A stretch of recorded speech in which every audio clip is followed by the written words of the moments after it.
옛날 조선의 남쪽 끝자락, 안개와 비가 자주 내리는 산골 마을이 있었다. 그곳 사람들은 바람보다 소문이 빠르다고 했고, 한 번 찍힌 낙이는 평생 지워지지 않았다. 그 마을 어귀에는 연화라는 이름의 젊은 여인이 살고 있었다. 그녀는 가난한 농부의 딸로 태어나 어려서부터 밭일과 물지개를 도맡았다. 비록 가진 것은 없었지만 그녀의 미소는 누구보다 따뜻했고 마음은 순했다. 그러나 연화의 삶은 언제나 고요한 듯 보이면서도 어딘가 슬픈 그림자를 품고 있었다. 그녀의 어머니는 일찍 세상을 떠났고 병약한 아버지를 홀로 돌보아야 했다. 밤이면 그녀는 촛불을 켜고 하늘을 바라보며 속삭였다. 하느님, 제게 큰 복은 바라지 않아요. 다만 아버지가 덜 아프게 해주세요. 그런 연화에게 어느 날 뜻밖의 인연이 찾아왔다. 서울에서 내려온 젊은 양반 하나가 마을을 지나던 중 그녀를 보았다. 그는 고운 말씨로 다가와 물을 청했고 며칠 뒤부터 연화의 집에 자주 발길을 냈다. 비 오는 저녁마다 그는 그녀에게 비단 천과 달콤한 말을 건넸다. 이 비가 그치면 나는 당신을 데리고 서울로 가겠소. 연화는 처음으로 행복이라는 단어를 믿고 싶었다. 그녀는 그 남자를 사랑하게 되었고 그 사랑이 곧 운명이 될 거라 믿었다. 하지만 계절이 바뀌고 매화가 다시 피었을 때 그는 더 이상 나타나지 않았다. 연화는 날마다 마을 어귀를 바라보며 기다렸지만 돌아온 것은 침묵뿐이었다. 그리고 어느 날 그녀의 뱃속에 작은 생명이 자라나기 시작했다. 그 순간부터 마을 사람들의 시선은 달라졌다. 속삭임과 조롱, 수군거김이 마을에 메었다. 연화는 아무에게도 변명하지 않았다. 그녀는 단지 매일 밤 무릎 꿇고 조용히 중얼거렸다. 그 사람이 돌아오면 모든 것이 괜찮아질 거야. 하지만 그날은 끝내 오지 않았다. 비가 내리던 음습한 밤, 마을의 원로는 그녀에게 차가운 말을 던졌다. 이제 더 이상 이 마을에 머물 수는 없네. 하늘이 노한 징조요. 연화는 젖은 치맛자락을 움켜쥐고 빗속을 걸었다. 아물도 그녀를 붙잡지 않았다. 벼락이 산을 울리고 천둥이 하늘을 갈랐다. 그녀는 끝없이 이어진 숲길 끝에서 희미한 등불 하나를 보았다. 그것은 오래된 사당이었다.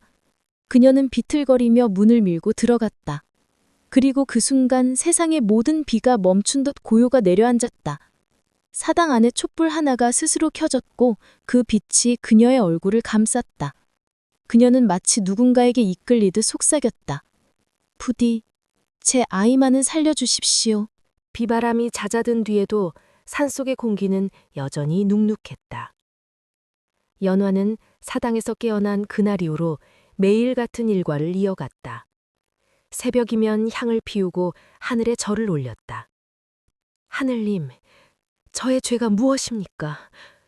제 아이와는 살려주십시오. 그녀의 목소리는 작았으나 사당벽에 부딪혀 메아리처럼 되돌아왔다. 시간이 흐르며 계절은 바뀌었고 연화의 배는 조금씩 불러왔다.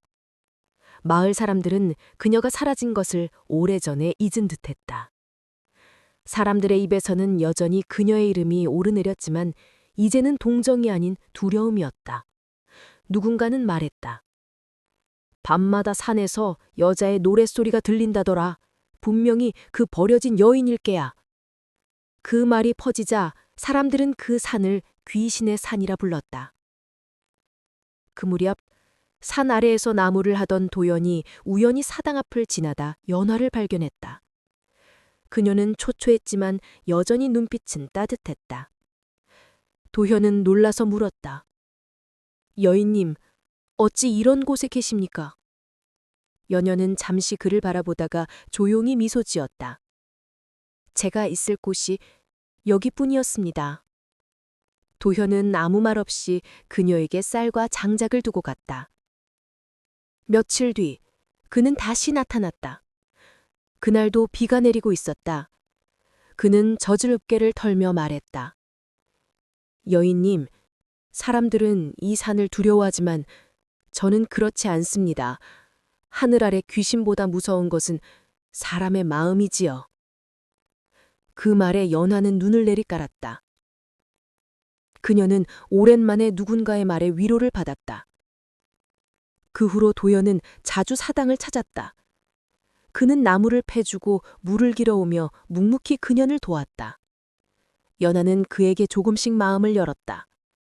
하지만 마음속 어딘가에는 알 수 없는 불안이 깃들어 있었다.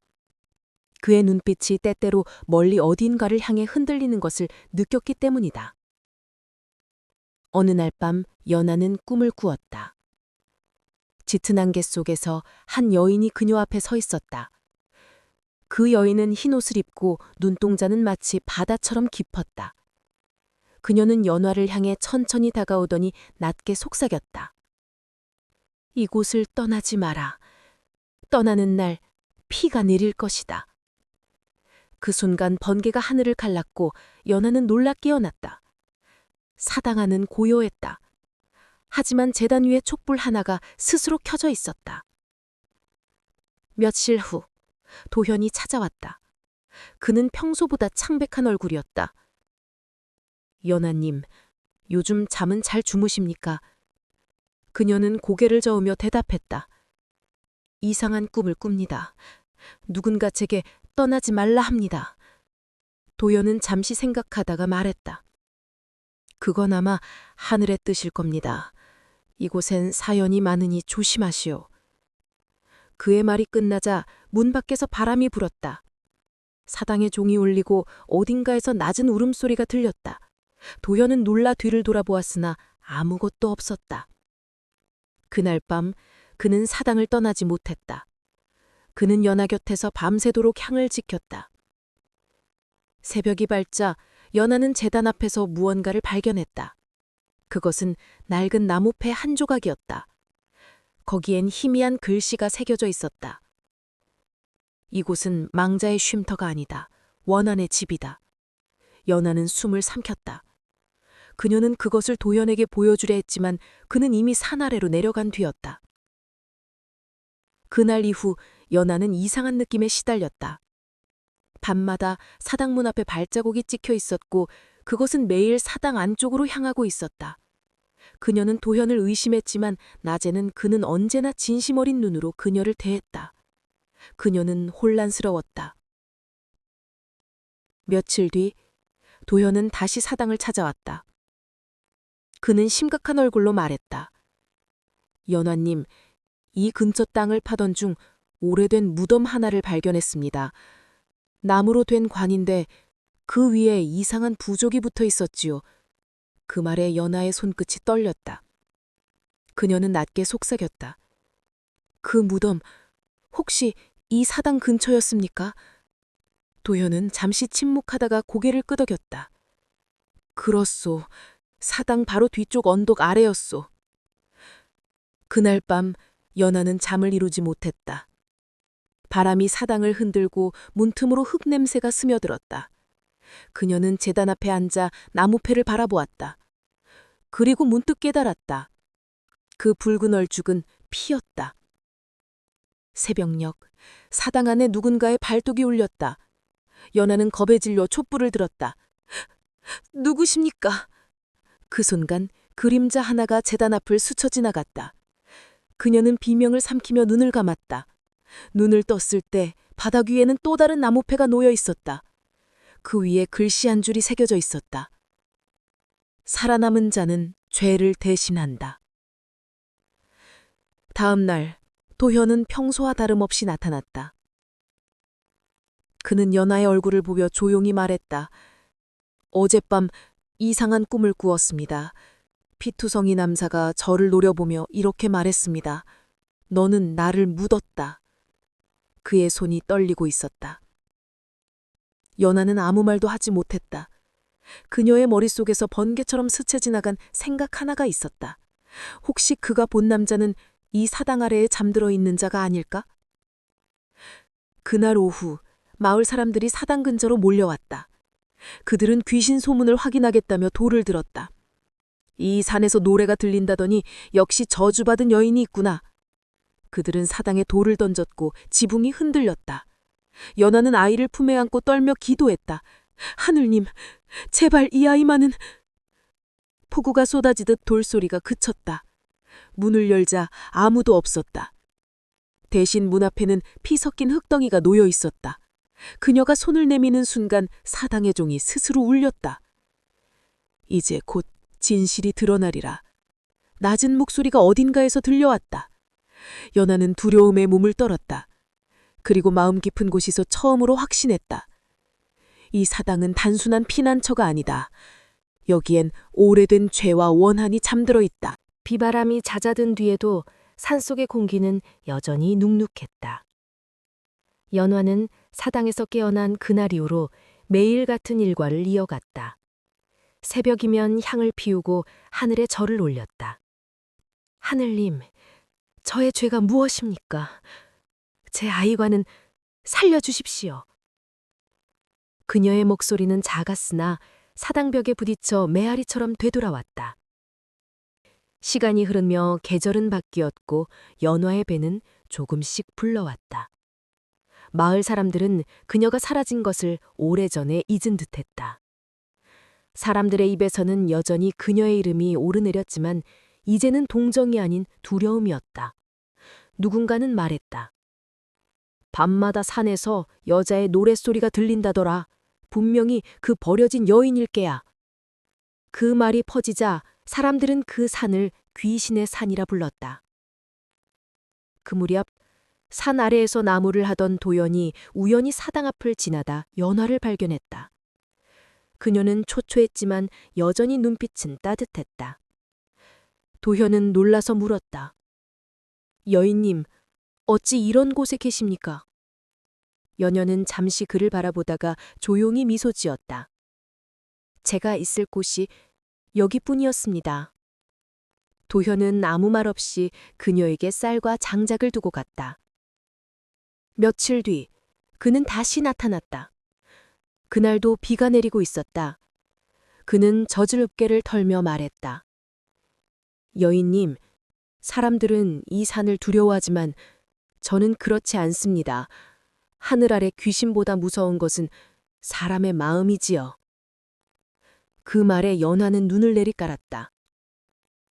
그녀는 오랜만에 누군가의 말에 위로를 받았다. 그 후로 도연은 자주 사당을 찾았다. 그는 나무를 패주고 물을 길어오며 묵묵히 그녀를 도왔다. 연화는 그에게 조금씩 마음을 열었다. 하지만 마음속 어딘가에는 알 수 없는 불안이 깃들어 있었다. 그의 눈빛이 때때로 멀리 어딘가를 향해 흔들리는 것을 느꼈기 때문이다. 어느 날 밤 연하는 꿈을 꾸었다.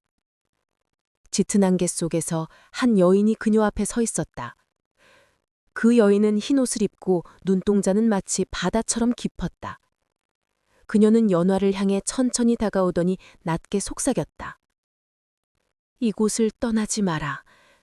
떠나는 날 피가 내릴 것이다. 그 순간 번개가 하늘을 갈랐고 연하는 놀라 깨어났다. 사당 안은 고요했다. 하지만 제단 위에 촛불 하나가 스스로 켜져 있었다. 며칠 후 도현이 찾아왔다. 그는 평소보다 창백한 얼굴이었다.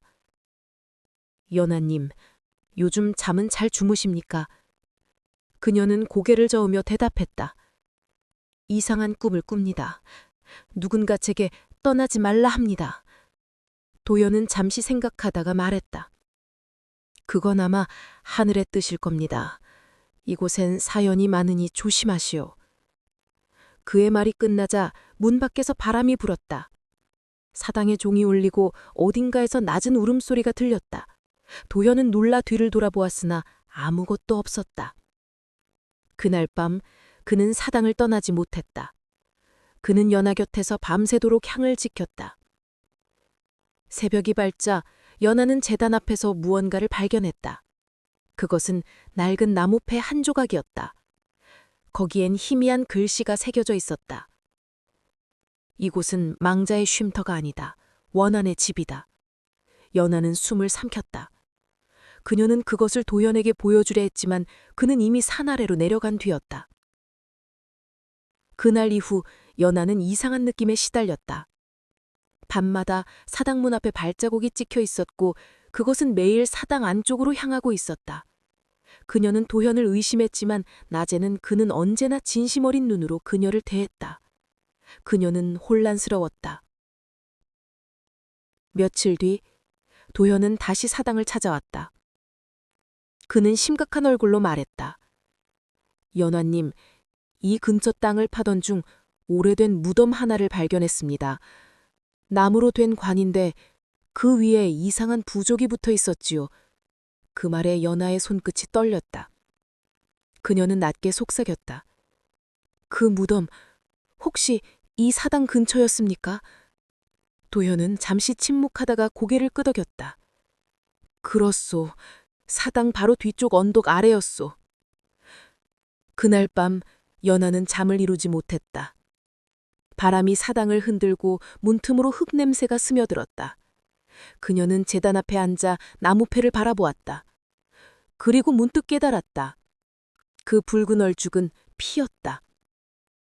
새벽녘 사당 안에 누군가의 발뚝이 울렸다. 연하는 겁에 질려 촛불을 들었다. 누구십니까?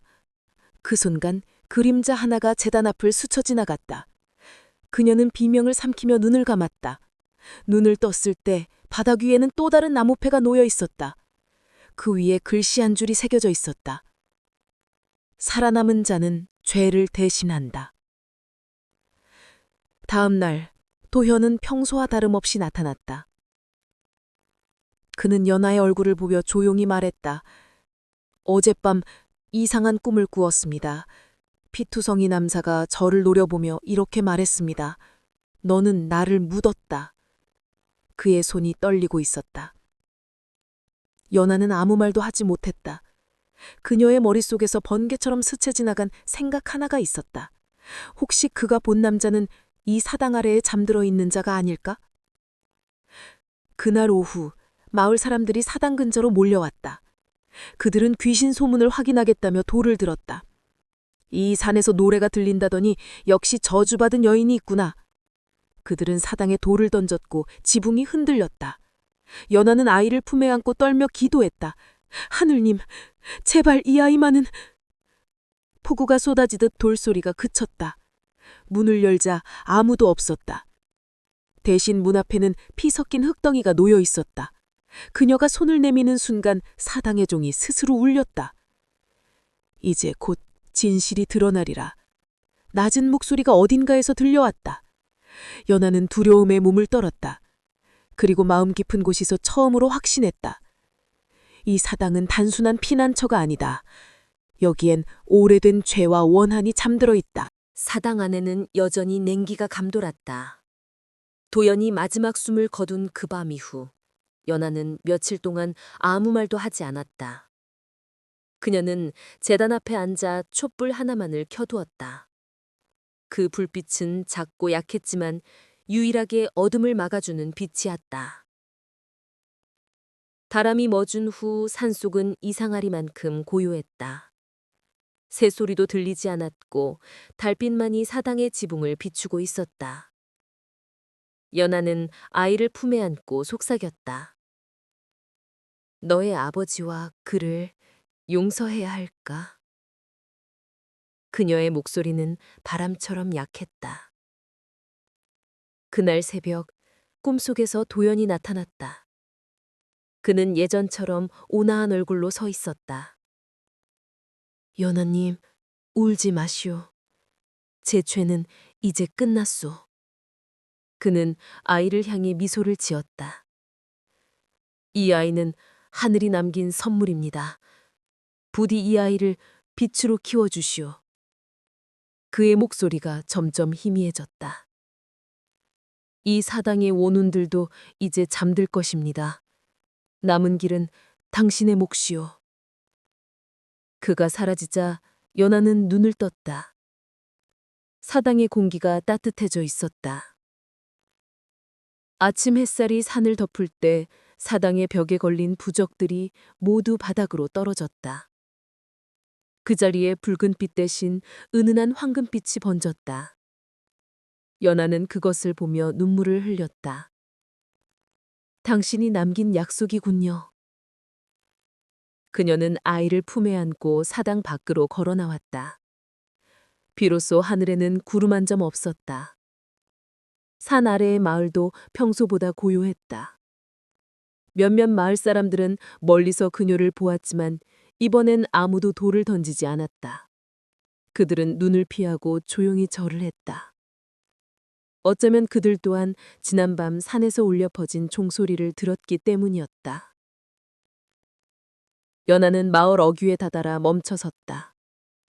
그곳엔 새로 세워진 작은 비석이 있었다. 이곳에 잠든 이는 자신의 죄를 참여한 자요. 그를 용서한 이는 하늘의 뜻을 따른 여인이었다. 그 글씨는 누군가가 새벽녘에 새긴 듯 아직 젖어 있었다. 그녀는 고개를 숙였다. 고맙습니다. 그날 밤 연하는 다시 사당으로 돌아왔다. 제단 위에는 도연이 깎아준 나무 인형이 있었다. 그 인형은 마치 살아있는 듯 따뜻했다. 그녀는 그것을 제단 앞에 올려놓고 향을 피웠다. 당신의 영혼이 편히 잠들길 바랍니다. 그리고 이 아이가 자라 당신의 죄와 제 슬픔을 모두 잊게 되길 바랍니다. 그 순간 사당의 종이 조용히 울렸다.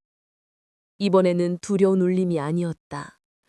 맑고 부드러운 소리였다. 그 소리는 마치 오랜 세월 묻혀있던 슬픔을 위로하듯 산 전체에 퍼져나갔다. 며칠 후 마을에 병든 아이들이 하나둘씩 일어나기 시작했다.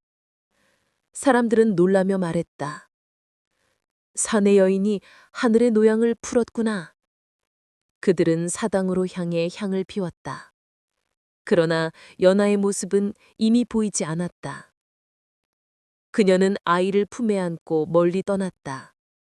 누군가는 그녀가 남쪽 바닷가의 작은 마을에서 평생 조용히 살았다고 했고, 누군가는 그녀가 산속 어딘가에서 다시 사당을 지키며 기도했다고 했다. 하지만 확실한 건 하나였다. 그 해 이후로 그 산에서는 다시는 피비린내 나는 바람이 불지 않았다. 밤마다 사당에서 들려오던 울음소리 대신 부드러운 자장가 같은 종소리만이 들려왔다. 그리고 사람들은 그 산을 이렇게 불렀다. 연화산, 용서의 산. 세월은 흐르고 산의 이름도 사람들의 기억 속에서 점점 희미해졌다. 하지만 늦은 밤 바람이 불 때마다 그 산을 지나는 이들은 가끔 맑은 종소리를 들었다고 했다. 사람들은 그 소리를 연화의 종이라 불렀다. 그 후로 마을에는 기이한 변화가 일어났다. 서로 헐뜯고 다투던 이들이 하나둘씩 마음을 고쳐먹었고, 오랫동안 병에 시달리던 이들이 나아갔다. 마을의 원로는 사람들에게 이렇게 말했다. 그 여인은 하늘의 뜻을 전한 자였네. 그녀의 눈물로 산이 깨끗해졌고 그 용서로 하늘이 열린 것이야. 아이들은 산을 바라보며 노래를 불렀다. 연화 언니, 우리를 지켜주세요. 나쁜 사람은 사라지게 해주세요. 그들의 순수한 목소리가 밤하늘로 흩어질 때마다 산 아래의 종이 살짝 울렸다. 오랜 세월이 지나 한 학자가 우연히 그 마을을 찾았다. 그는 사당의 터를 찾아 흙을 파보았다. 그곳에는 부서진 제단의 조각들과 오래전에 썩은 나무 인형의 자매가 있었다. 그리고 그 옆에서 작은 비석 하나가 나왔다. 비석에는 단 한 줄이 새겨져 있었다. 선행은 사라지지 않는다. 다만 늦게 돌아올 뿐이다. 그 문장을 읽은 학자는 고개를 숙여 절을 했다. 그날 밤 그는 꿈을 꾸었다. 달빛 아래에 흰옷을 입은 여인이 서 있었다. 그녀는 조용히 미소 지으며 말했다. 이제 내 이야기를 잊지 말아주세요. 그가 잠에서 깨어났을 때 창문 너머로 산에서 종소리가 들려왔다. 그 소리는 슬프지 않았다. 마치 오랜 기다림 끝에 찾아온 평화를 알리는 듯했다. 그날 이후로 사람들은 그 산을 연화산이라 불렀다. 그곳에선 누구도 울지 않았고 누구도 미워하지 않았다. 마을의 노인들은 아이들에게 이렇게 가르쳤다. 용서는 사람을 구하고 진심은 하늘을 움직인다. 연화라는 여인은 그걸 몸으로 보여준 이였단다. 그리고 지금도 누군가는 비 오는 밤 그 산자락에서 희미한 노랫소리를 들었다고 한다. 그 노래는 오래전 연화가 아이에게 불러주던 자장가였다. 달빛이 비치는 사당의 터 위로 바람이 스쳤다. 향 냄새가 어딘가에서 은은하게 퍼졌다. 그 향은 마치 누군가가 여전히 그곳에서 기도하고 있는 듯 했다. 세상은 변해도 선한 마음은 사라지지 않는다. 그 마음이 또 다른 생명을 살리고 또 다른 용서를 낳는다. 그것이 하늘의 법도이자 인간의 길이었다.